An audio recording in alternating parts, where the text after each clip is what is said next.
this is part 2 to the parent advice thing. I think I'm just going to jump right into it and continue where I had left off. This next one is about mental health. I wanted to do advice for the mental health thing because, as I had mentioned before, that one of the underlying issues to make somebody think that they're trans is that there's mental illness. And I also got this idea for this advice from Abigail Schreier's book, Irreversible Damage. And she pointed this out, that many parents, like the upper middle class parents tend to, not all of them, but they seem to tend to really focus on psychology, which is great. I think everybody should be looking into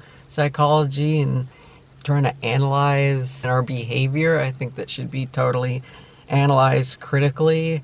But I think the problem with parents applying that, whether it's because it's their profession or it's because it's part of their Facebook group or it's part of something that they just enjoy focusing on, they seem to apply it to their kid as if they're kind of like a project. When you apply it to a kid, especially when they're like younger than the age of, I believe it's 13 or something, when you can maybe start diagnosing a kid. I don't really remember, so don't quote me. But when the kid is younger than that, I think everybody should just lay off on any sort of mental health diagnosis, because that kid is still developing their personality and figuring out their whole, their body, seeing what it can do and whatnot. I think that's one piece of advice that I could maybe give to parents, is that as much as it's like something you want to do because you care about your kid and you want to see them thrive, don't go into the diagnostic criteria and try to diagnose them. If a psychologist or whatever tells you that your kid has these things and they're younger than the usual age of diagnosis of anything, don't listen to them. I think that's a little ridiculous. As much as we do need to know as we're growing up from being kids and then into adulthood, as much as we need to understand ourselves, I don't think applying, the DSM-5 onto young kids is necessarily like a smart thing to do, especially when you wrangle in professionals, because then I think what happens is the kid grows up and starts thinking that, well, not only do I take the word of a professional like it's part of the 10 Commandments or something, or it's ironclad and it's perfect and we should always listen to it, and there is no such thing as human error within a professional. That the teen will take it will be like an ego-driven thing, and they'll take it to their friends and peers and be like, ooh, diagnosis and stuff, and then people will be like, whoa, professional said that. And I don't know, just be like a whole weird spread of diagnosis stuff. I just don't think diagnosis stuff should ever really be within the sphere of a kid and a young teenager, because the ego takes over, and it's just like, that's not how you integrate the ego and the unconscious to that person. That's not how you allow them to grow up. Also, especially when your kid is too young, even like a young teenager too, or like kind of like a teenager in general, unless maybe they're like 17 or 18, I don't think you should take them to a professional, really, especially when they start saying, oh, let me prescribe you this thing, unless it's going to be like life-saving for them. I don't think you should allow a psychiatrist to prescribe your kid anything, because there are too many kids these days who are just like drugged out on Xanax, and they think it's so cool because that one white rapper rapped about it. Like, Xanax is not cool. Drugs and being desensitized to the things that they are able to do to people should not be, dare I say, normalized. It shouldn't be like a normal thing to a kid, because it's not natural to be on drugs at all, especially as a kid. Again, unless it's absolutely life-saving, then I think it's okay. But when it's something like a behavioral thing, I think it can be solved with something physical, or something like, I don't know, maybe the kid needs more hobbies, or I don't know, something that can actually help that kid. And I also want to say, and I mean, it might sound judgmental, but I think that with the modern age, and like with cities and stuff, kids are cramped into like apartments a lot of the time, and the only real place they get to like do stuff is either like sports that they attend, which is good, they should be playing sports, the playground, which of course is very good, and maybe some parks that you take them on. But when kids are idle at home, all they're given are like electronics, and I think that's very isolating to kids. Kids are meant to be rambunctious, and they do look like they have ADD or ADHD because they're just kept isolated in this one little thing. I mean, obviously, I've never had a kid, so I don't really understand it, but I feel like as far as dog training goes, you can't just keep a dog cooped up in a house that's really energetic, because then it'll get anxious and want to destroy things. You wouldn't throw ADHD for dog pills for dogs to a dog who's misbehaving. Although some people do that with essential oils, but never mind those people. Kids just need to be outside more and do more things. They should not be chained to electronics. And I know that's like an easy way out with modern living, but the more that they're exposed to like these electronics and stuff to soothe them, the more not only will they be growing to an addiction to it, and then they'll eventually find the internet, and eventually with the internet they'll find, you know, Pinocchio's Pleasure Island thing. That's what they'll find usually. Almost 100% of the time they'll find that the bad side of the internet. So I think when it comes to like seeing your kid behaving in a weird way, I mean, I think it might be safe to say that maybe nothing's wrong with them. Maybe they're just being a kid, and you just don't know how to deal with it, maybe. That could be the case. I have no idea, but I think it's something to keep in mind. I think also when it comes to looking for a diagnosis for your kid, it kind of goes into the helicopter parenting that I've mentioned. And nobody wants a clingy helicopter parent. Nobody wants a clingy helicopter boyfriend or girlfriend, anything. They don't want it. So don't be that person. If you're gonna go into therapy, I would absolutely avoid therapists who go by the affirmation model or affirmative care model. There are some therapists out there who are against it, and a lot of the time you'll probably find those types of therapists doing like a private practice, and they're not part of the APA. So I would probably opt for those types, and you would want to, as a parent, vet those therapists anyway and ask them about, what do you know about trans stuff? Or like, are you for it or against it? Like, what's the deal here?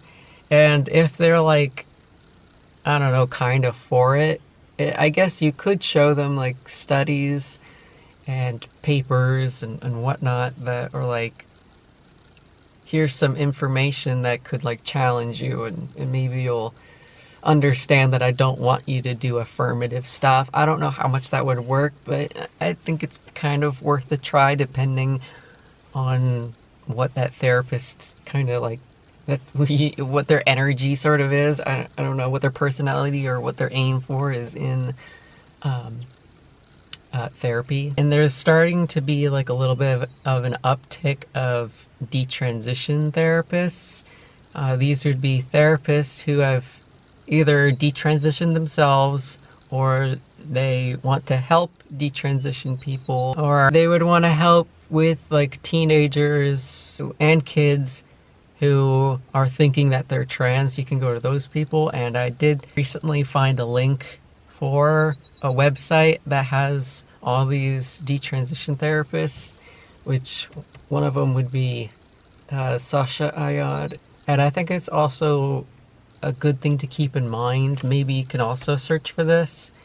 I think it would be nice to get one of those types of therapists who aren't part of the affirmative care model, and go into family therapy. That way your kid can see you in a different sort of light. Because when it comes to a therapist's office, you kind of want to be more open.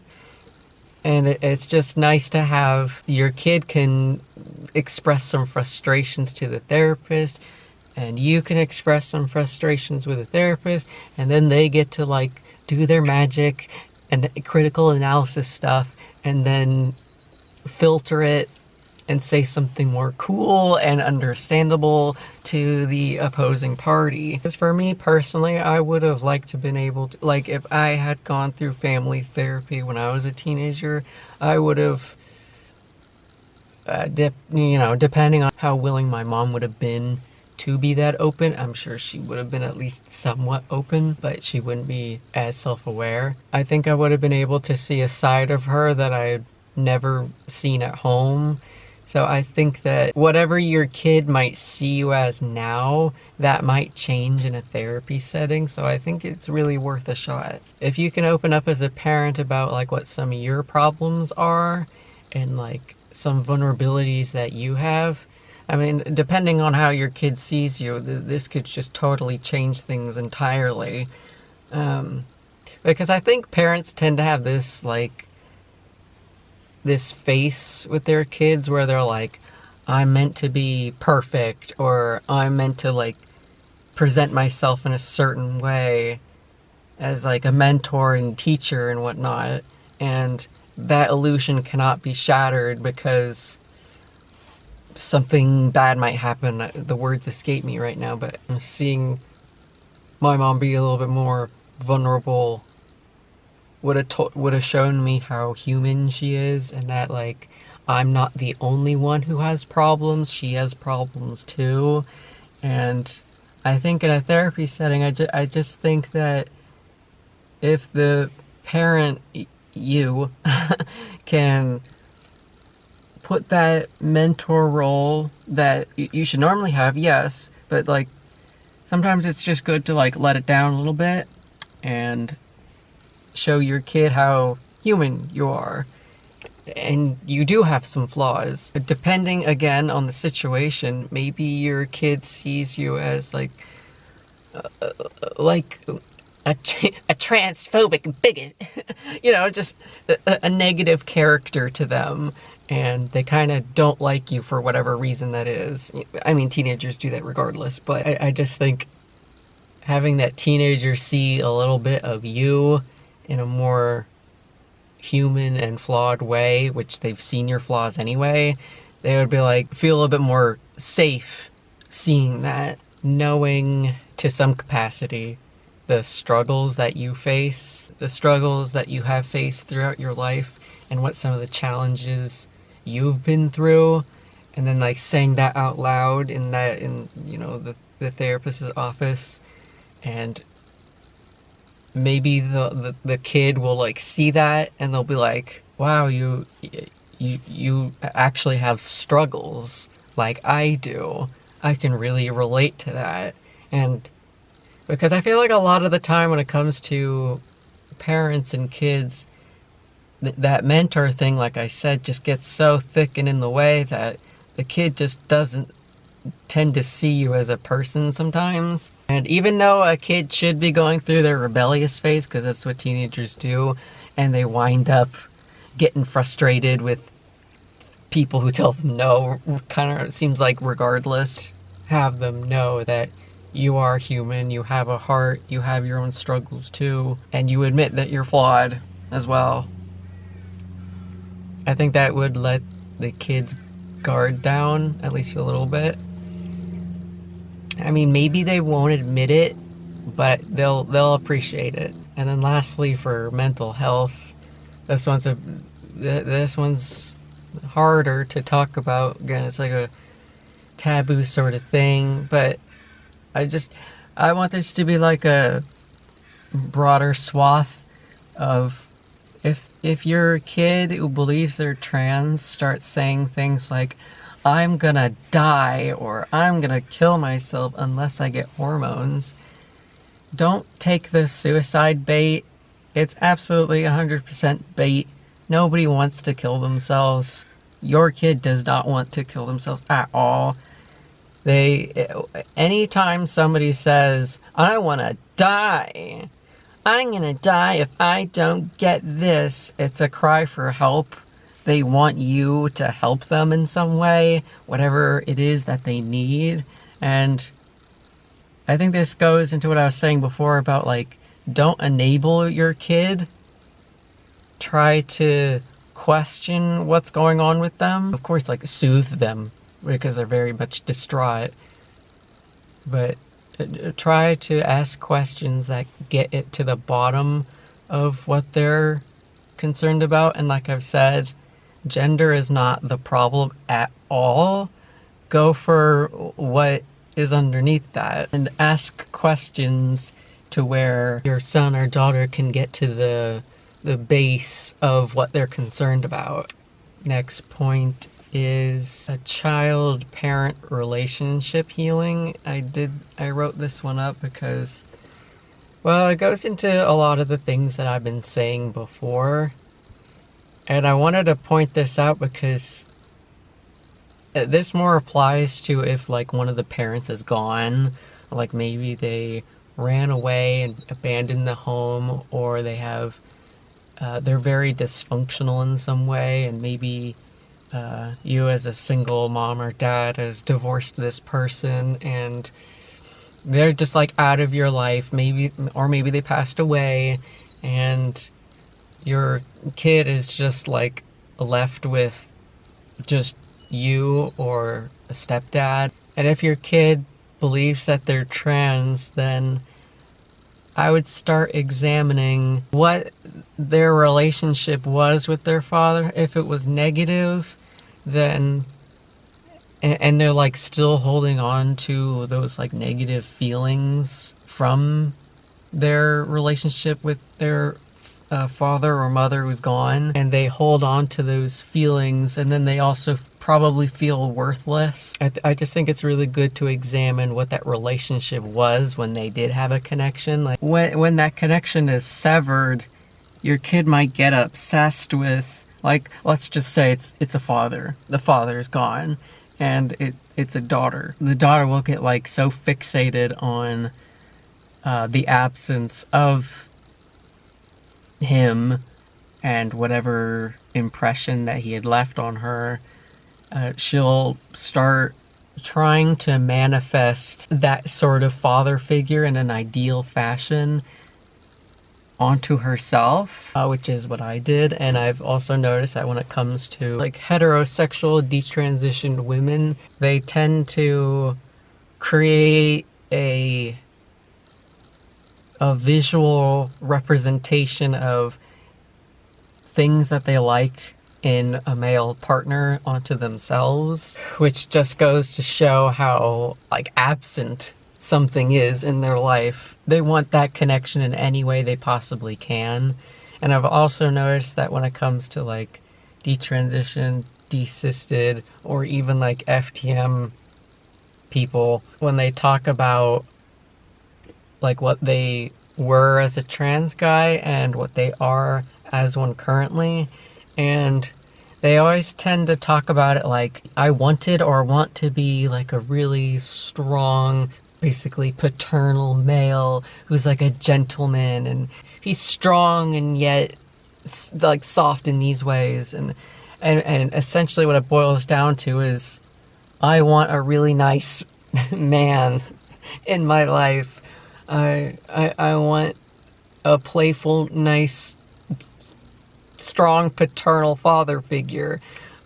But then they mistake it for their identity. And I think that's like really good to keep in mind, because when you go into a therapy setting, you could address that, because maybe that's a really big problem for your kid. And when it comes to your kid not being able to connect to their father or mother, especially if it was a negative connection, or perhaps that parent died and the kid blames themselves for it, because that's what kids are going to do.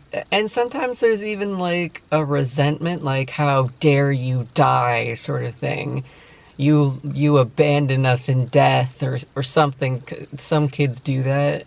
And I think one really crucial thing to do for a kid is teach them how to practice forgiveness.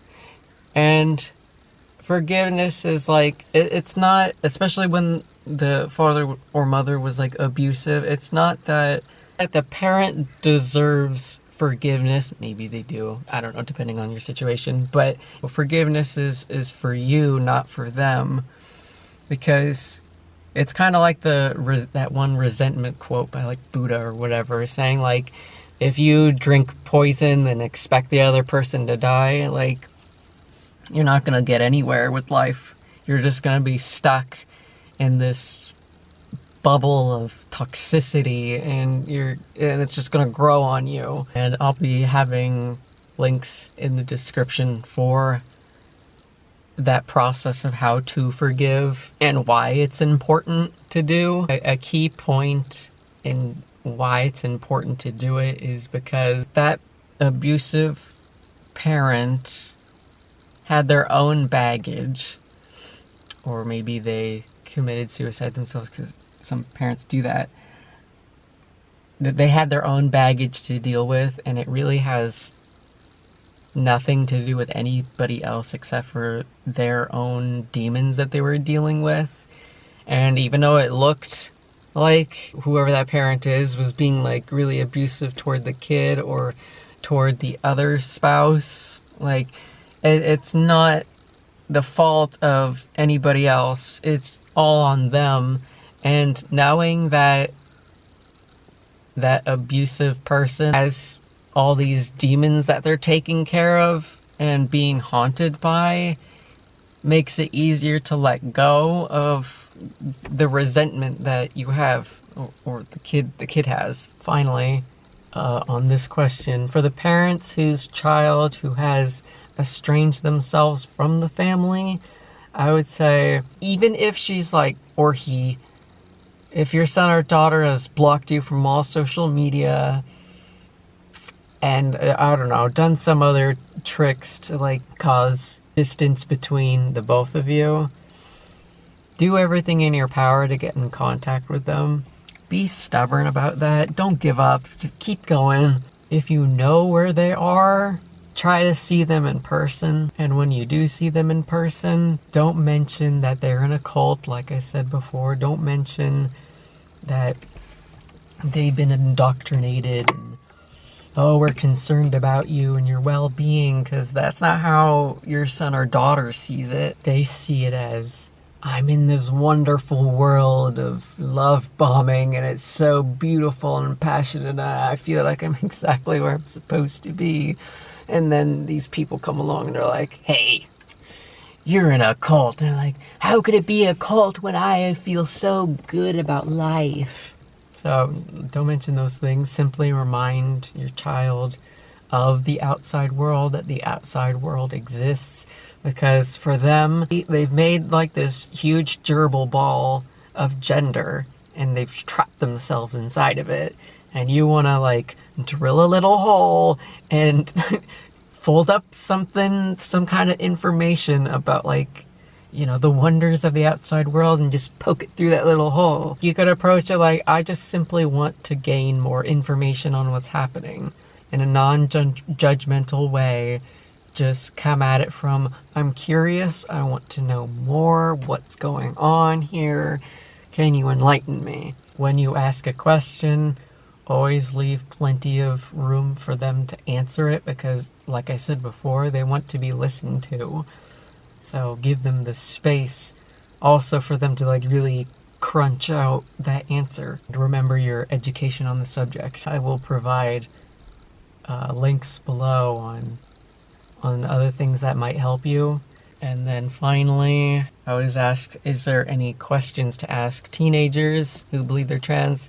And I got a few just to get the ball rolling a little bit, and maybe you can think about more as you go along with all of this. I think some important questions to ask are to challenge your kid maybe, or define what male and female is, what is womanhood and what is manhood, define those terms, because very likely they won't be able to say it, and they'll very likely say something like, oh, well, a woman is whatever you identify as. That's not an answer. It's just not. Next question, why is being female bad to you? What's wrong with it? What makes being female or male such a distressful thing to be? What makes being female or male make you want to be the opposite sex or gender? What do boys or girls have that's better than what you are? Is being seen as male for you, or is it for other people? And I asked that one because a lot of detransitioners, especially the ones that get into isolation, they'll finally realize that transitioning was an appearance thing for everybody else, and when they were at home, they didn't really care about their appearance and passing as male or female. They're just at home, so it doesn't really matter. But right when they go outside, they have to prepare and look a certain way, and they'll notice that was so exhausting for them. So I think, I don't know, it might be worth asking that question. And so, in conclusion to all of this, as a parent who's likely watching this, you really can only protect yourself and evaluate your own feelings, your own actions toward your child. You can't go in and change them. You can't forcibly change anybody, because otherwise they're just going to run away. Because your kid, despite being a kid and like legally they're supposed to be your dependent and whatnot, they still have their own agency, and they're still going to make decisions for themselves, especially when they're older. They're going to do what they want sometimes, and you have no control over that. What you can do is state your opinions, hold your ground, and perhaps provide your son or daughter with counter arguments for what she or he believes in with trans stuff and gender. There are more studies trickling out about like sex brains aren't a thing and other stuff such as that, and you could use those and give it to your kid, and they might go, maybe, depending on how socially addicted they are to being trans and fitting in. And I think even if you like show your son or daughter these things, they might go, oh no, that's not true. It'll still be like, it's just good to plant seeds of doubt. So then it'll grow on its own, hopefully. Ultimately, your kid has to decide for him or herself what he or she wants to sacrifice in their life. Is it family, old friends that they had who are not trans related, obviously his or her body, or do they want to sacrifice their trans life? I mean, that's a hard thing to do. I can understand that. Sometimes the best thing you can do after you've done all that you could is to do nothing. And I know that's really painful for pretty much anybody, like myself included. If I was in the same situation, it would be hard just to sit and do nothing. But sometimes you just need to sit and wait for your child to come out of their hermit shell and embrace you again.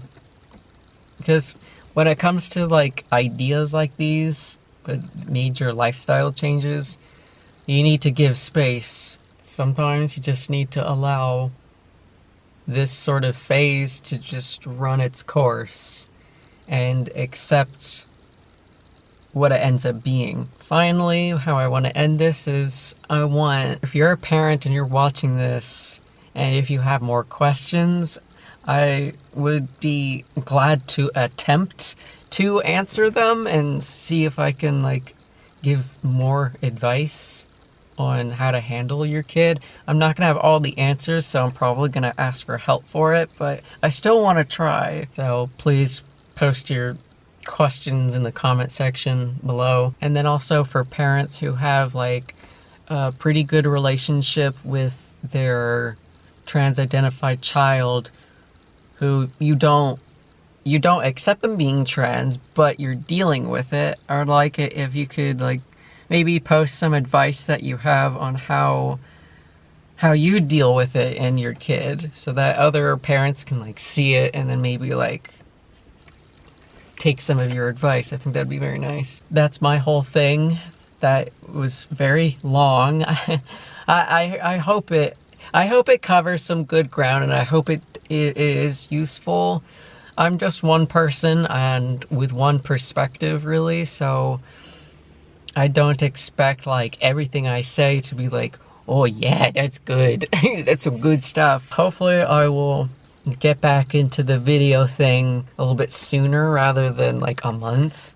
So we'll see. I still have more ideas to do. So I'll see you whenever I'll see you. Goodbye.